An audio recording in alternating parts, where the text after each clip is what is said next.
Aujourd'hui, on va présenter les différents aspects d'un consommateur multi-écran. Je vais vous présenter quelques statistiques qui montrent que les Français, comme un exemple, j'ai pris les Français comme un exemple, détiennent à peu près 27,7 heures par mois connectés et en ligne, par rapport à la valeur de 26,9 en moyenne au niveau de l'Europe.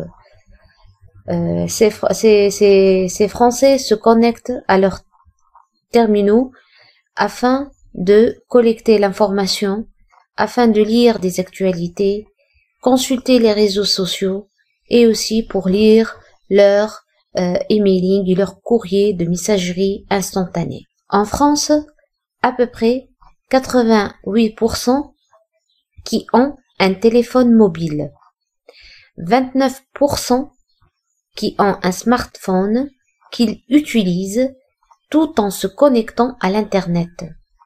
78% de toute la population, elle est connectée à l'Internet via un ordinateur.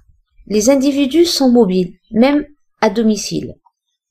En effet, 57% des Français ont un ordinateur portable, contre la valeur de 21% qui a été notée en 2007.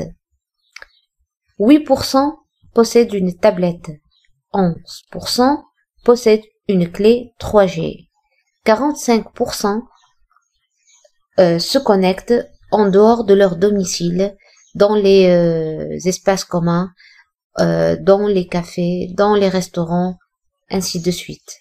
20% qui se connectent au sein du logement, par les téléphones mobiles ou les tablettes.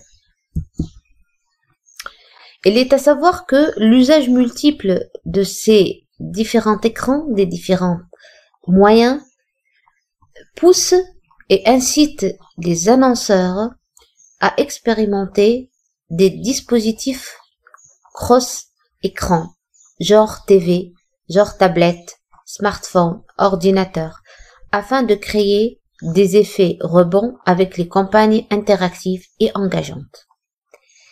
Il est à noter aussi que 5 heures par jour, soit 36 heures par semaine, les gens passent ce temps devant les écrans, que ce soit télévision, ordinateur, tablette, téléphone. Donc, il s'agit d'un consommateur multi-écran. Sachant que aussi les réseaux sociaux participent énormément à cette approche de consommateur multi-écran et à cette puissance des usages du net. En effet, 23 millions de personnes en font partie, soit 42% des personnes qui participent à un réseau social. Imaginez que 42% des personnes sont connectées et se connectent à un réseau social. Donc, on comprend aussitôt qu'il y a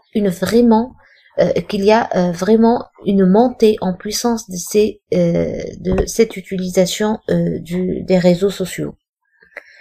Les usagers eux-mêmes créent des contenus au travers des blogs, des sites, même au travers leurs commentaires au sein des réseaux sociaux, ce qui confirme et renforce davantage l'idée que le consommateur est multi-écran.